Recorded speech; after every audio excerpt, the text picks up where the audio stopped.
Bonjour, alors je vais vous parler dans cette vidéo d'un cas de figure que vous avez certainement rencontré déjà en ce moment et que vous allez forcément rencontrer de nouveau en abondance dans vos recherches, dans vos sélections d'actions qui vont arriver dans les trimestres qui viennent. C'est le cas des valeurs cycliques conjoncturelles en post-Covid. Donc ces valeurs cycliques en fait sont des valeurs qui ont connu un haut de cycle brutal, lié soit à la crise du Covid, soit au conflit Russie-Ukraine qui a suivi cette crise du Covid, qui sont deux événements ponctuels forts et qui ont déclenché donc des flambées haussières sur une série de valeurs. La question étant évidemment de savoir si cette flambée haussière est durable ou non durable, etc. Donc ce qu'il faut comprendre, c'est qu'on a eu ces deux événements, le Covid et ensuite le conflit, qui ont déclenché des vagues de hausse vraiment fortes sur les secteurs suivants. On a eu le matériel informatique, l'aménagement de la maison et l'immobilier en post-Covid, donc les gens ont été enfermés chez eux malheureusement et se sont recentrés vers l'amélioration de leur habitat, le télétravail, l'équipement informatique, le monde virtuel, etc. Et ensuite, on a eu le conflit Russie-Ukraine qui, lui, a déclenché une flambée inflationniste sur les secteurs matières premières, transport. Donc on a eu notamment, on a en ce moment, d'ailleurs c'est toujours le cas en ce moment, une flambée des cours sur le secteur du raffinage, sur le secteur charbon-énergie, sur certaines matières premières et aussi des entreprises qui fabriquent des produits chimiques qui sont venus à manquer, sur lesquels on a eu des pénuries temporaires après le Covid à cause d'une flambée brutale de la demande mondiale. Donc je donne quelques exemples de produits industriels ou agricoles. On a l'acier qui a une flambée marquée, on a l'huile de palme, on a la pâte à papier, on a pas mal de produits chimiques intermédiaires qui servent à fabriquer donc des composants. Donc tous ces secteurs-là on connaît en ce moment plus ou moins des hauts de cycle qui sont conjoncturels, qui sont liés à un événement temporaire. Alors le résultat, c'est que les screeners sur ce type de valeurs vont être complètement enthousiastes en ce moment. Ils vont vous dire, voilà, ces valeurs sont fantastiques, elles ont des PER ridiculement bas. C'est vrai, on en trouve beaucoup en ce moment. Vous regardez les PER de mines de charbon par exemple, on en a plein avec des PER inférieurs à 3, des rendements sur dividendes énormes. C'est le cas de certaines valeurs pétrolières. C'est le cas de certains raffineurs, etc., qui ont vraiment des ratios qui explosent totalement les standards les plus exigeants qu'on pourrait avoir vis-à-vis de ces valeurs. Le souci, c'est qu'on est en face d'un événement qui est purement conjoncturel, qui est purement temporaire. Donc on n'est absolument pas sûr que cette situation va durer dans le temps, plusieurs années, 5 ans, 10 ans, etc. Et on a un risque élevé de rechute du cours si on n'a pas pris quelques garde-fous suffisants pour se protéger de cet événement. Alors la question est de savoir, est-ce qu'on achète quand même en ce moment ces valeurs cycliques conjoncturelles ou est-ce qu'il faut rester complètement à l'écart ? Il y a un exemple, on a une série d'exemples, il n'y en a pas qu'un, mais je vais vous montrer un exemple de cas très défavorable qui s'est produit. Ce sont les valeurs qui ont vendu du matériel médical au moment de la crise du Covid. Alors il y a la polonaise Mercator Medical par exemple, on en a une autre en France qui s'appelle Euromedis Group. Donc ce sont des valeurs qui vendaient des gants, des masques, etc. Donc il y a une pénurie au début de la crise du Covid. Elles ont pu vendre ces produits qu'elles fabriquaient à prix d'or à ce moment-là. Donc vous voyez ici le cours de Mercator Medical, on était à 20 zloty ou moins de 20 zloty avant la crise du Covid. On est quand même monté jusqu'à presque 700 zloty. On a eu à peu près une multiplication du cours par 40 en fait. On est passé de 15 à 600, 700. Donc c'était vraiment un cycle haussier gigantesque.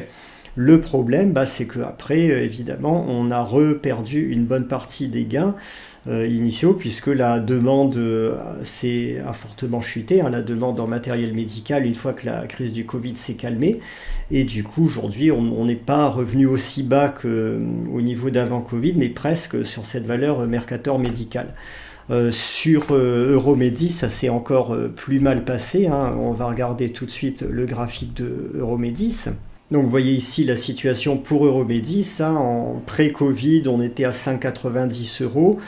On est monté jusqu'à un plus haut de 24 € et aujourd'hui on est retombé à 4,5 €. Donc ça sont des phénomènes très classiques. Ce qu'il faut savoir dans le cas général, quand vous avez une pénurie sur un bien industriel ou sur un service quel qu'il soit, il y a quasiment toujours après un excédent de production et une offre excessive qui va produire un effondrement des prix de vente et des cours, et du coup on aura une surréaction à la baisse qui va être proportionnelle à la pénurie qu'on a eu avant.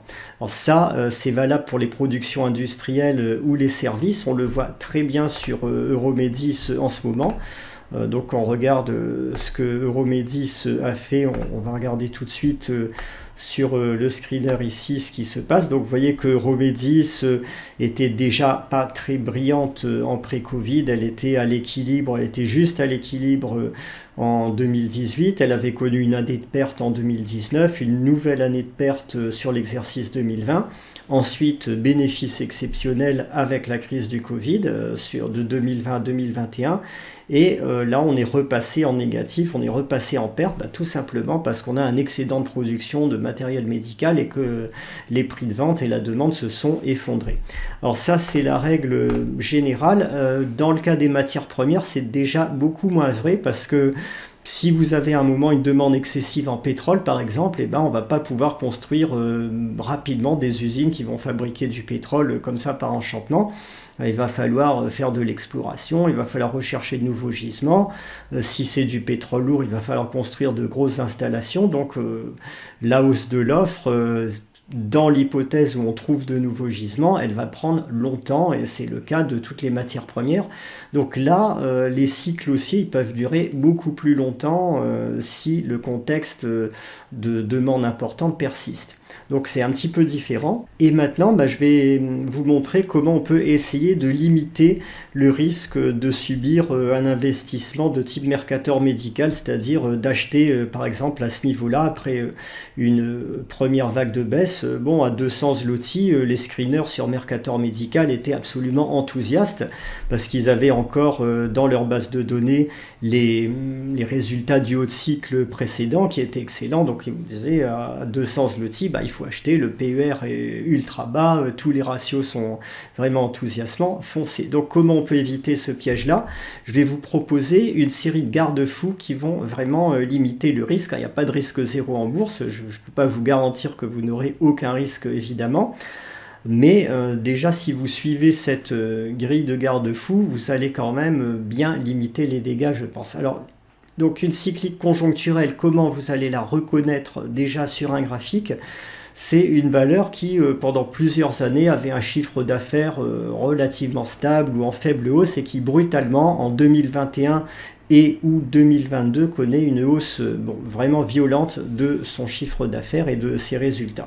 Alors, je vais vous montrer un autre exemple. On va regarder une société qui s'appelle Duton Chemical Group. Donc, c'est une société singapourienne qui fabrique divers produits chimiques. Vous avez ici en bleu la courbe de son chiffre d'affaires. Donc, vous voyez 2014-2015, c'est un chiffre d'affaires relativement régulier, une petite croissance quand même. On avait un résultat net aussi qui tenait la route, qui était correct sans plus, avec une chute au moment de la crise du Covid, qui est assez logique. La demande mondiale s'effondre à ce moment-là.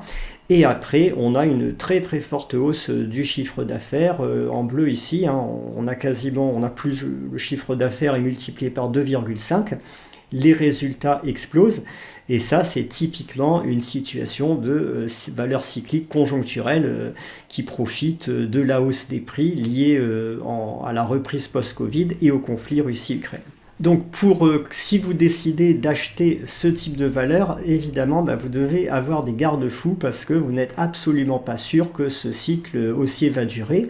On n'est pas sûr non plus qu'il va baisser, qu'il va s'effondrer, mais il faut se protéger contre cette éventualité. Donc la première garantie que je regarde, que j'aime bien avoir, ça c'est que le cours de bourse reste inférieur au plus haut des cycles précédents. On va regarder le cours de bourse sur du long terme, sur 10 ans, 15 ans, 20 ans, pour voir ce qui s'est passé sur les cycles précédents. Et si on est aujourd'hui à un cours de bourse qui est quand même à peu près au niveau ou inférieur au cycle précédent, alors que les prix de vente de ce cycle sont beaucoup plus élevés, c'est déjà une chose intéressante. Si vous regardez dans le cas de Mercator Medical, hein, donc l'exemple que je vous ai montré, avant 2020, on n'avait eu aucun pic haussier de ce type, donc c'était une anomalie totalement conjoncturelle, totalement temporaire, qui n'avait aucun précédent connu. Donc le garde-fou là n'était évidemment pas du tout respecté. Un autre garde-fou que je regarde, c'est la présence de garanties deep value dans le bilan, de garanties qui sont vraiment indiscutables, c'est-à-dire au moins avoir un actif net liquide qui couvre une part importante de la capitalisation. Bon, l'actif net liquide sont les stocks, les créances et la trésorerie, moins le total des dettes. Ça veut dire que si quelqu'un achète l'entreprise, décide de la liquider, d'arrêter son activité, de la liquider sur le marché, si l'actif net liquide couvre la capitalisation, ça veut dire que s'il arrive à vendre tous les stocks, réaliser les créances et le cash dans des conditions normales, et ben, il va au moins récupérer sa mise, même en arrêtant totalement l'activité de son entreprise. Alors pour cette société Jiutian Chemical par exemple, on a en partie cette garantie qui est réalisée. On a une capitalisation en ce moment en dollars singapouriens qui a 161 millions de dollars singapouriens. Et du côté de l'actif net liquide, on va regarder tout de suite quel est l'actif net liquide sur ce screener-là. Vous voyez qu'on est à 142, donc on a 142 millions d'actifs net liquides pour 160 millions de capitalisation. C'est quand même pas mal, ça offre quand même un parachute significatif en cas de problème. Une autre caractéristique que je regarde, si possible, que la valeur soit au moins bénéficiaire avant le cycle en cours, avant le pic conjoncturel lié au conflit Russie-Ukraine par exemple. Donc si c'est le cas, on sait qu'elle pourra résister à une baisse des cours du produit vendu. Le risque conjoncturel étant plus élevé si c'est un produit industriel, parce que comme je vous l'ai dit, après une pénurie, on risque un excédent d'offres. Il est moins élevé dans le cas des matières premières. L'autre chose que je regarde, c'est qu'on puisse parier que le cycle haussier pourrait durer plus que prévu.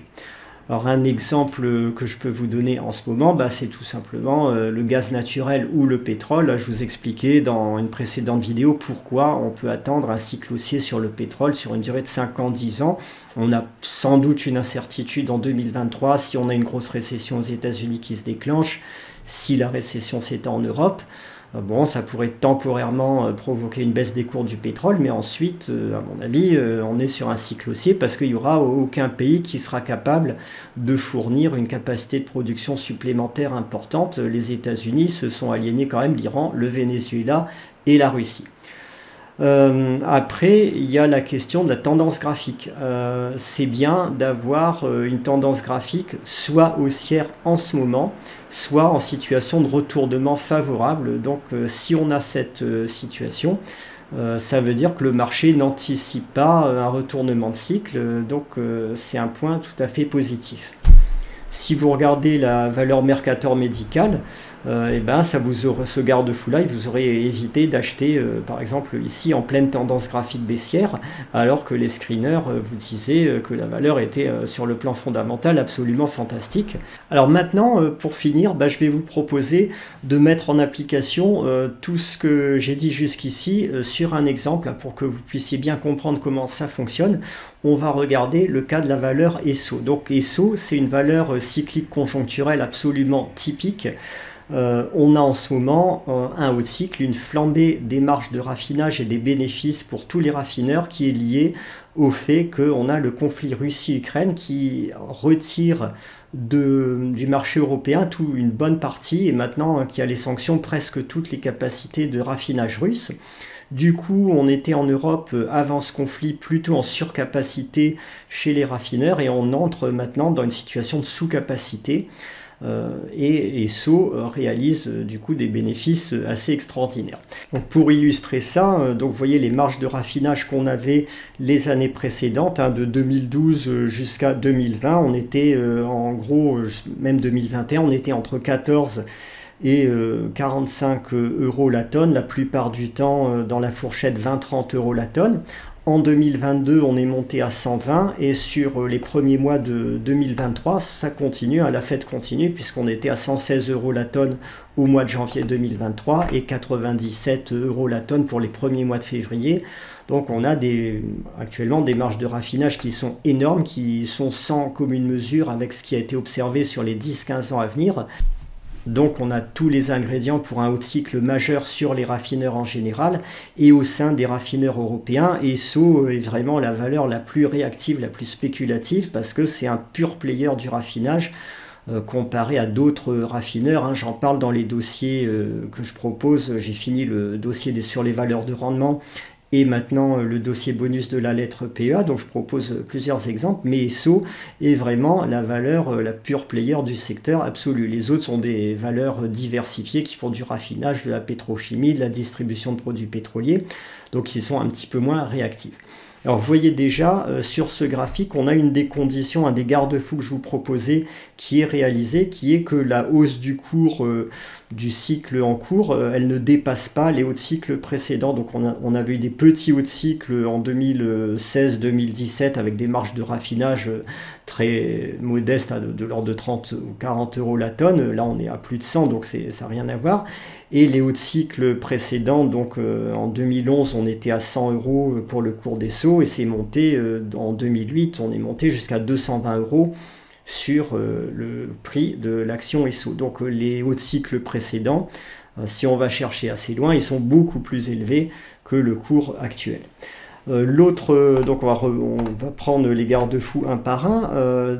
Le cours de bourse qui reste inférieur, c'est validé. Les garanties indiscutables dans le bilan, donc actif net liquide qui couvre la capitalisation, là aussi c'est pleinement validé. On a un actif net liquide en ce moment chez Esso qui a plus d'1 milliard d'euros. Ça c'était au premier semestre à la fin du premier semestre 2022. Ça sera sans doute beaucoup plus à la fin de l'année 2022 parce que Esso aura engrangé entre-temps des bénéfices considérables liés aux marges de raffinage très élevées du second semestre 2022. Donc ce qu'on peut dire, c'est que l'actif net liquide en ce moment, par rapport au cours d'Esso, c'est plus du double du cours d'Esso actuel. C'est entre x2 et x3, je ne peux pas vous dire exactement parce que je n'ai pas encore les comptes annuels, mais ça sera sans doute au moins x2,5 par rapport au cours actuel. Donc là, vous avez une garantie qui est extrêmement solide. Ça veut dire que si quelqu'un aujourd'hui rachetait Esso et décide d'arrêter l'activité d'Esso et de revendre les stocks de pétrole et de prendre le cash qui est dans les caisses d'Esso, il récupérerait 2,5 fois la mise par rapport au cours actuel.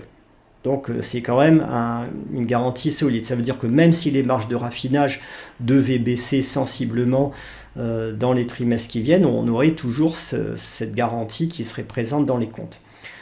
Le critère, la valeur était bénéficiaire avant le cycle en cours, ça par contre c'est pas vrai. Effectivement, avant 2022, donc Esso était en déficit, notamment l'année du Covid où il y a eu des marges de raffinage catastrophiques hein, sur 2020-2021 et a connu quelques années déficitaires également liées au contexte de surcapacité de raffinage en Europe. Donc là, on a un point qui n'est pas vérifié. C'est à prendre en compte dans l'analyse évidemment, qui ajoute un petit risque. Est-ce qu'on peut parier que le cycle haussier pourrait durer plus que prévu? C'est-à-dire, pour Esso, il n'y a pas besoin que ça dure très longtemps, parce qu'au rythme actuel, on peut dire qu'on a des résultats potentiellement chaque semestre, la valeur va réaliser un bénéfice qui est presque égal à sa capitalisation. Les bénéfices sont considérables aux marges actuelles. Donc ça, c'est lié potentiellement à la durée du conflit Russie-Ukraine. On peut toujours imaginer que la guerre s'arrête rapidement dans les 2-3 mois qui viennent et que toutes les sanctions contre la Russie soit levé, que Poutine s'excuse, qu'il dise qu'il est désolé, qu'il a fait une erreur considérable. C'est quand même pas, vous reconnaîtrez avec moi que c'est pas l'hypothèse la plus probable. Et là, on a l'impression qu'aucune des deux parties n'est en mesure d'emporter une victoire décisive, hein, que le conflit s'enlise, qui traîne. Donc, on a quand même des conditions qui font qu'on pourrait avoir persistance des sanctions contre la Russie sur une durée assez longue et persistance de marge de raffinage élevée assez longtemps. La tendance graphique maintenant, est-ce qu'elle est haussière ou en retournement favorable? Alors on va regarder ça tout de suite, hein, sur un graphique, on va voir la situation des sauts. Donc vous voyez qu'on a eu une grosse impulsion haussière en partant de 10 € jusqu'à 50 €. On a fait x5 sur le cours des sauts, donc ça pourra faire peur à certains d'entre vous pour se dire, bon, x5, les bénéfices, toute la hausse qu'il y avait à réaliser, ben, c'est trop tard. Donc voilà la poussée haussière. Depuis, vous voyez qu'on consolide, on a une petite consolidation baissière depuis le mois de mai 2022, bon, qui se réalise de façon relativement saine. Et sur les dernières semaines, on a des plus bas qui semblent de plus en plus hauts. C'est-à-dire qu'on a quand même un redressement de la tendance graphique sur les dernières semaines. Donc je dirais que là c'est validé, on a une figure plus ou moins, ou au moins une amorce de figure de retournement haussier sur la valeur SO. Aujourd'hui on est aux alentours de 50 et quelques, donc on est quand même dans de bonnes conditions de cours. Donc le graphique est plutôt favorable sur cette valeur SO. Donc si on regarde cette série de garde-fous, bon, on en a quand même sur les 5 garde-fous que je propose, il y en a 4 sur 5 qui sont validés, il y en a 1 sur 5 qui n'est pas validé. Je pense que c'est tout à fait jouable d'acheter SO aujourd'hui pour viser, bon, bah, quand on voit que les hauts de cycle précédents ont été à plus de 100 € et que sur le plan fondamental, on a également largement plus de 100 € d'actifs nets liquides en ce moment par action SO. C'est absolument pas stupide de se dire que, par exemple, qu'on pourrait avoir encore des marges de raffinage élevées tout au long de l'année 2023 et à ce moment-là, qu'on aurait un supplément de hausse puissant sur cette valeur SO. Ça reste une valeur très cyclique, ça reste une valeur où il y a de la spéculation, où il y a du risque évidemment, mais on a suffisamment de garde-fous, je pense, pour tenter le coup sur cette valeur. Donc voilà pour ce que je voulais vous dire sur ces valeurs cycliques conjoncturelles. Bien sûr, si vous avez une aversion au risque élevé, vous pouvez décider d'écarter de votre horizon d'investissement toute valeur de ce type et de n'aller que sur des valeurs non cycliques. Ça peut être un choix, mais si vous faites ça, vous allez quand même vous priver de valeurs qui ont des valeurs qui ont le plus gros potentiel haussier, parce que traditionnellement, c'est quand même sur les valeurs cycliques qu'on a les plus grosses impulsions haussières, qu'on a les plus gros écarts de cours en bourse. Donc c'est un secteur qui reste intéressant à mon avis, surtout dans le contexte actuel.